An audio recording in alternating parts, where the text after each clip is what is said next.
اب تک آپ نے دیکھا کہ 13 دن میں میرب مرتسم کے ساتھ اس کے گاؤں جاتی ہے اور وہ غلطی سے ملکوں کی زمین پر چلی جاتی ہے. ملک اسے دیکھتے ہی اس موقع کا فائدہ اٹھاتا ہے اور وہ اس کو اغوا کروا کے اپنے گوداموں میں بند کر دیتا ہے. مگر مرتسم اپنی بیوی کو ڈھونڈتا ہوا وہاں پہنچ جاتا ہے اور اپنی بیوی کو بازیاب کروا لیتا ہے. مرتسم میرب کے ہوش میں آنے کے بعد اس سے ساری تفصیل پوچھتا ہے اور اپنی پستول میں گولیاں بھرنے کے بعد جو کہ میرب اس سے نظر بچا کے نکال لیتی ہے وہ ملکوں کے ڈیرے پر انصاف کے لیے پہنچ جاتا ہے. ملک کے سامنے اس کے بیٹے کے جرم کو ثابت کرنے کے بعد مرتسم عزت کے بدلے عزت کا مطالبہ کرتا ہے, جسے سن کے ملک کا بیٹا مرتسم پہ گولی چلا دیتا ہے. اگر آپ کو میری محنت تھوڑی سی بھی پسند آ رہی ہے تو پلیز موٹیویشن کے لیے اس ویڈیو کو لائک شیئر اور چینل کو سبسکرائب کرنا مت بھولیے گا. نئی قسط کے پہلے ہی سین میں ہمیں معلوم ہوا کہ مرتسم پر چلنے والی گولی کا سامنا اس کا اپنا بندہ بختو کر لیتا ہے. مرتسم جواباً اپنی پستول اٹھاتا ہے اور ملک کے بیٹے پر فائرنگ شروع کر دیتا ہے, مگر یہ دیکھ کر وہ حیران اور پریشان بھی ہو جاتا ہے کہ اس کی پستول بالکل خالی ہوتی ہے. موقع کا فائدہ اٹھاتے ہوئے مرتسم پر ملک کا بیٹا ایک بار پھر گولی چلا دیتا ہے, مگر اس بار ملک اس کا ہاتھ پکڑ کر دوسری طرف موڑ دیتا ہے. کچھ ہی دیر میں وہاں ایمبولینس آ جاتی ہے تاکہ بختو کو وہ ہسپتال لے جا سکے اور پولیس بھی آ جاتی ہے تاکہ ملک کے بیٹے کو گرفتار کر سکے. ملک اپنے بیٹے کی گرفتاری کے بعد مرتسم سے کہتا ہے کہ اس کے بیٹے نے نادانی میں یہ حرکتیں کی ہے, وہ اسے معاف کر دے کیونکہ یہ اس کا اکلوتا بیٹا ہے. مگر مرتسم اس سے کہتا ہے کہ وہ اس کے بیٹے کو اپنی بیوی کے اغوا کے ساتھ ساتھ اس پہ قاتلانہ حملے کی بھی سزا دلوائے گا. دوسری طرف گھر میں میرب کو یہ خبر مل جاتی ہے کہ مرتسم پر گولی چلی ہے, جس کا الزام وہ اپنے اوپر لیتی ہے کہ اس کی وجہ سے مرتسم اپنا دفاع نہیں کر سکا کیونکہ اس نے اس کی پستول سے تمام تر گولیاں نکال دی تھی. کراچی میں میرب کا وہ دوست جو اسے پسند بھی کرتا ہے اپنی ایک اور دوست کے ساتھ وقاص صاحب کے گھر میرب کا پتہ کرنے پہنچ جاتا ہے. کچھ ٹال مٹول کے بعد وہ لوگ اسے میرب کی شادی کا بتا دیتے ہیں, جس پر وہ بہت زیادہ جذباتی ہو جاتا ہے اور کہتا ہے کہ میرب اور میں ایک دوسرے کو پسند کرتے تھے, وہ کیسے کسی اور سے شادی کر سکتی ہے. وہ انہیں کہتا ہے کہ آپ لوگوں نے زبردستی اس کی شادی کی ہے, جس پر وقاص صاحب بھی طیش میں آ جاتے ہیں اور وہ اس کا بازو پکڑ کے اسے دروازے تک لے آتے ہیں اور گھر سے چلے جانے کو کہتے ہیں. اس کے جانے کے فوراً بعد وقاص صاحب اپنی بیگم کو کہتے ہیں کہ ہم فوری طور پہ حیدرآباد کے لیے روانہ ہو رہے ہیں تاکہ میرب سے اس بات کی تصدیق کروا سکیں. وہاں گاؤں میں جیسے ہی مرتسم اپنے گھر داخل ہوتا ہے میرب اس کی طرف روتے ہوئے بھاگتی ہے, مگر مرتسم اس سے کہتا ہے کہ تم تو پریشان ہو گئی ہوگی مجھے زندہ دیکھ کے کیونکہ مجھ پہ گولی بھی چلی ہے اور پھر بھی میں نہیں مرا, جس پر میرب روتے ہوئے انکار میں سر ہلا دیتی ہے. مرتسم اسے اپنی پستول دکھاتے ہوئے کہتا ہے کہ یہ ساری گولیاں تم ہی نے نکالی تھی نا, میرے خادم نے میری وجہ سے اپنے اوپر مجھ پہ چلتی ہوئی گولی لی, مگر میں اس کا بدلہ ہی نہیں لے سکا کیونکہ میری پستول میں سے ساری گولیاں میری اپنی بیوی نے نکالنی تھی. حیدرآباد والی حویلی میں وقاص صاحب اور ان کی بیگم میرب سے ملنے کے لیے پہنچ جاتے ہیں, مگر بھابھی بیگم انہیں بتاتی ہے کہ مرتسم اور میرب گاؤں گئے ہیں. ساتھ ہی وہ کچھ شکوہ کرتے ہوئے یہ بھی کہہ دیتی ہے کہ ان کی بیٹی جب سے مرتسم کے ساتھ گئی ہے وہ اپنی ماں کو بھول گیا ہے. اس کے بعد جب انور صاحب اور وقاص صاحب چائے پینے کے لیے اکٹھے بیٹھتے ہیں تو انور صاحب وقاص صاحب کے چہرے پر پریشانی جان لیتے ہیں اور وہ ان سے اس کی وجہ پوچھتے ہیں, اور وقاص صاحب انہیں میرب کے دوست کے دعوے کے ساتھ ساتھ تمام تفصیلات بھی بتا دیتے ہیں, جس پر انور صاحب انہیں خاموش رہنے کو کہتے ہیں کہ اگر ایسا کچھ ہوا بھی تو کہیں میرب اس لڑکے سے رابطہ نہ کر لے دوبارہ, اس لیے بہتر یہی ہے کہ اس بات کو یہی دفن کر دیا جائے. بھابھی بیگم وقاص اور انور صاحب کو اس شدید پریشانی میں بات کرتا ہوا دیکھ کے میرب کی والدہ سے پوچھتی ہے کہ ان سے کیا چھپایا جا رہا ہے, مگر میرب کی والدہ بھابھی بیگم کو کچھ نہ بتا کر ان کو ٹال دیتی ہے. مرتسم میرب سے اگلی صبح بھی خفا ہوتا ہے, اسی لیے اس کے کہنے کے باوجود وہ ناشتہ کیے بغیر ہی گھر سے چلا جاتا ہے. اور پھر کچھ ہی دیر بعد مرتسم کی ہوئی عزت کے بدلے عزت والی مانگ پر ملک اپنے گاؤں کی ایک لڑکی کو مرتسم کے پاس بھیج دیتا ہے. وہ روتے ہوئے مرتسم سے التجا کرتی ہے کہ اسے اس کے گھر اس کے گاؤں واپس بھیج دیا جائے, مگر مرتسم اس سے کہتا ہے کہ اسے فیصلہ ہونے تک اسی حویلی میں ہی رہنا پڑے گا. کچھ دیر بعد جب میرب کو اس سب واقعے کا پتہ چلتا ہے تو مرتسم کا یہ فیصلہ میرب کو بالکل پسند نہیں آتا. میرب فوری طور پہ مرتسم سے اس بارے میں بات کرتی ہے, مگر وہ اس کی ایک نہیں سنتا اور اسی بحث و مباحثے میں میرب کا پاؤں سوئمنگ پول کی طرف پھسل جاتا ہے اور وہ گرنے لگتی ہے. مرتسم اس کا ہاتھ تھام لیتا ہے,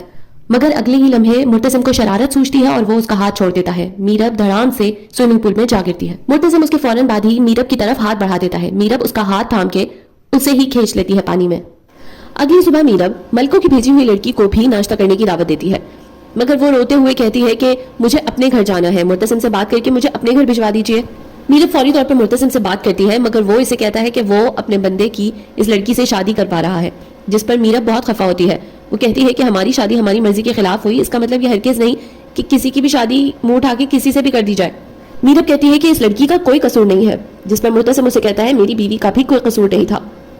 میرب مرتسم کو جواب دیتی ہے کہ اس سب میں شامل تھی اور میں انہیں معاف کرنا چاہتی ہوں, جس پر مرتسم کہتا ہے کہ تم کون ہوتی ہو معاف کرنے والی, یہ جگہ میری ہے, یہ روایات میری ہے اور میں ہی فیصلہ کروں گا. میرب کو جب کوئی حل نظر نہیں آتا تو وہ اس لڑکی کو ایک نوٹوں کی گڈی دیکھ کے بھاگ جانے کو کہتی ہے, جس پر وہ لڑکی کہتی ہے کہ میں بھاگ کر کہاں جاؤں گی, اپنے گھر جاؤں گی تو ملک مجھے واپس بھیج دیں گے یہاں پہ, اگر مرتسم خان اسے اپنی مرضی سے وہاں اپنے گھر بھیجتا ہے تو پھر وہ سکون سے رہ سکتی ہے۔ اگلے سین میں مرتسم اپنی پنچایت میں اپنے آدمی اور اس لڑکی کی شادی کروانے جا رہا ہوتا ہے اور میرب یہ دیکھ کر ایک بار پھر دھمکی دیتی ہے کہ وہ اس شادی کو روکنے کے لیے کوششیں کرتی رہے گی، مگر مرتسم اسے کہتا ہے کہ اگر تم نے کچھ بھی کیا تو اس کی ذمہ دار صرف تم ہوگی۔ ادھر حیا بھابھی بیگم سے جھوٹ بول کے اپنی نوکرانی کے ساتھ ایک جادو ٹونے کروانے والی عورت کے پاس جاتی ہے تاکہ وہ مرتسم کو اپنی زندگی میں واپس شامل کر سکے اور میرب کو اس کی زندگی سے نکال سکے۔ مرتسم اپنی پنچایت میں یہ فیصلہ کرتا ہے کہ جو 3 آدمی وہ ملکوں کے بیٹے کے لے آیا تھا انہی میں سے ایک کی شادی وہ ملکوں کی بھیجی ہوئی لڑکی سے کروا دے گا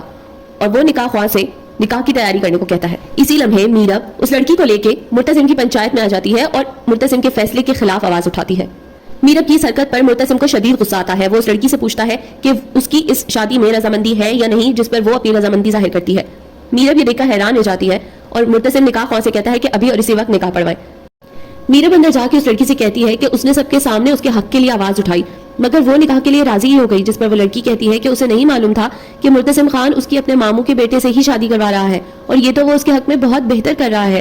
اس طرح تو اس کی شادی بھی ہو جائے گی، اس کا یہاں گھر بھی بن جائے گا اور وہ ساری زندگی مرتسم خان کی خدمت کرنے میں خوشی محسوس کرے گی۔ کچھ ہی لمحوں بعد مرتسم خان شدید غصے میں آ کے میرب کو ہاتھ سے کھینچتا ہوا باہر لے جاتا ہے۔ گاڑی میں بیٹھ کے وہ دونوں حیدرآباد والی حویلی کی طرف روانہ ہو جاتے ہیں۔ مرتسم بہت غصے میں ہوتا ہے اور وہ گاڑی بہت زیادہ تیز چلا رہا ہوتا ہے، جس پر میرب بار بار اسے ٹوک رہی ہوتی ہے، جس پر مرتسم اسے کہتا ہے کہ اسے میرب کے ساتھ ایک جگہ نہیں بیٹھنا، اسی لیے جلد سے جلد وہ چاہتا ہے کہ وہ گھر پہنچ جائے۔ میرب اس سے معذرت کر رہی ہوتی ہے کیونکہ اسے لگا تھا کہ مرتسم اس لڑکی کی شادی کسی بوڑھے آدمی سے کروا رہا ہے۔ اس بات کی اسے توقع نہیں تھی کہ مرتسم سب کچھ چھان بین کر کے اس کی شادی کروائے گا، مگر مرتسم اس سے کہتا ہے کہ وہ اس کی بیوی ہو کے اسی کے لوگوں کے سامنے اس کے فیصلے کے خلاف آواز کیسے اٹھا سکتی ہے، اور اسی بحث و مباحثے میں ان لوگوں کی گاڑی کا ٹکراؤ ہو جاتا ہے۔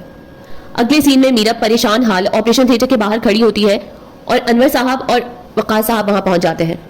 کچھ ہی لمحوں بعد آپریشن تھیٹر سے ڈاکٹر نکل کے باہر آتے ہیں اور وہ ان لوگوں کو کہتے ہیں کہ مرتسم کا بچنا بہت مشکل ہے، جس پر انور صاحب بہت خفا ہوتے ہیں کہ اگر مرتسم کو کچھ ہوا تو سارا الزام میرب پر آ جائے گا۔ کچھ دیر بعد انور صاحب میرب کو کہتے ہیں کہ اسے گھر جانا چاہیے کیونکہ اسے بھی چوٹیں آئی ہیں، آرام کی ضرورت ہے اس کو، مگر میرب کہتی ہے کہ جب تک مرتسم کو ہوش نہیں آتا میں گھر نہیں جاؤں گی۔ اور پھر آخر کار یہ خبر ملتی ہے کہ مرتسم کو ہوش آ گیا ہے۔ یہ تینوں تسلی میں آ جاتے ہیں اور تینوں گھر کے لیے روانہ ہوتے ہیں۔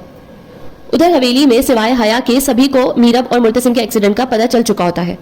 جب مریم حیا کو بتاتی ہے کہ مرتسم کی حالت زیادہ خراب ہے تو حیا اپنے کیے پر بہت پچھتاتی ہے کہ اس جادو ٹونے کی وجہ سے وہ مرتسم سے ہی ہاتھ دھو بیٹھے گی،